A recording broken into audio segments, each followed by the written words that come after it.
In case you missed the last 2 episodes, you can go back and check them out right here, or here is a very quick recap of what happened. Once the village upgraded to Town Hall 9, by coincidence the dragon laid 2 eggs. While waiting for them to hatch, a group of goblins stole the eggs, but then had to get rid of them to avoid being killed by the dragon. They hid them in the Master Builder's towboat, and without knowing, he took them back to his night village.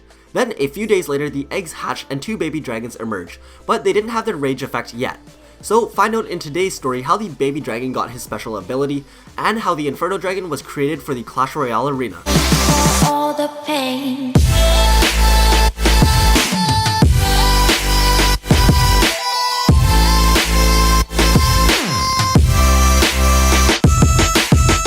While the Master Builder was at the home village, the builder had shown him one of his new defenses that he was working on and planning on releasing for the next Town Hall, which was Town Hall 10.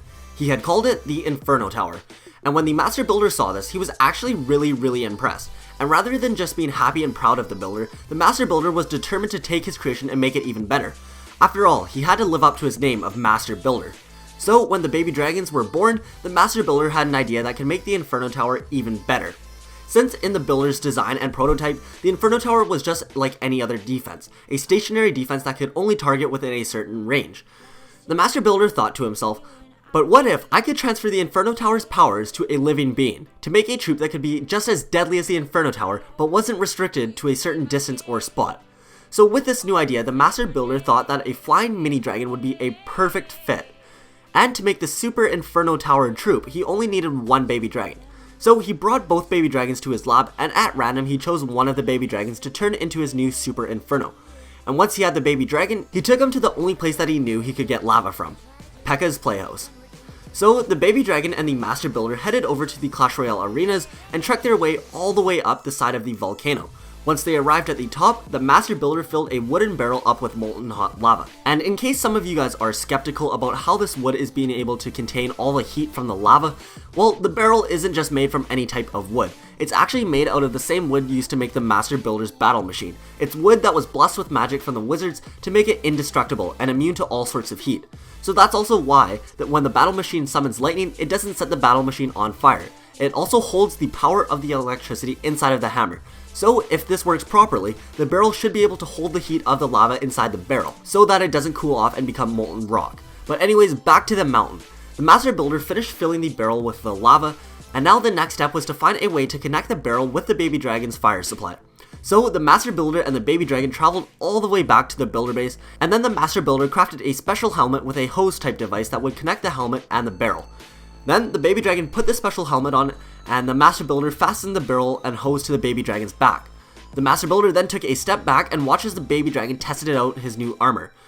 The baby dragon was now able to draw lava from the barrel, and then the lava would be released in the mouthpiece of the helmet, where the dragon would be able to fire a constant stream of lava out at his enemies. And the longer he stayed focused on an enemy, the more the lava would burn them. The Master Builder was incredibly proud of himself, and the baby dragon, or as he was now known, the Inferno Dragon, was pretty happy about his new powers as well. And not only were these two happy, the other baby dragon was just as happy to be able to see his baby brother again. And for a few days, everything was all good, where the two brother dragons were able to play around and destroy enemies for fun. But then, nothing ever lasts forever, so a few days later, the Inferno Dragon got really sick, to the point where he almost didn't have enough energy to fly anymore. The Master Builder quickly realized the problem. The Inferno Dragon's barrel of lava was running extremely low on lava, and it looked like the Inferno Dragon was becoming very reliant on the lava to stay alive, as it was now part of him. So the Master Builder immediately took him back to the P.E.K.K.A.'s playhouse, and then the other baby dragon came around with them just to make sure his brother was okay. And when they finally got there, after the long journey, the Master Builder realized that he wasn't going to be able to make this incredibly long trip every few days just to refill the lava. So he figured he'd have to leave the Inferno Dragon at the Clash Royale arena so that he could stay close to the P.E.K.K.A.'s playhouse at all times. And so he did. He left the Inferno Dragon there, and he headed back to the builder base, and things went back to normal. As for the baby dragon, he couldn't decide where he wanted to go. Of course, he wanted to stay with his brother and go to the Clash Royale arena, but he also didn't want to leave the Master Builder since he was almost like a parent to him.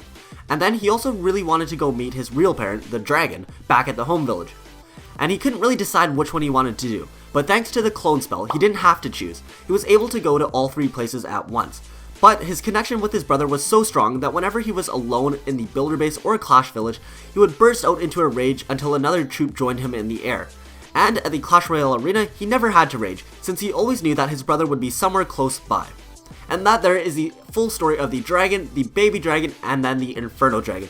I really do hope you guys did enjoy. If you did, make sure you drop a thumbs up on this video, and make sure you are subscribed with notifications turned on so you do not miss any stories similar to this.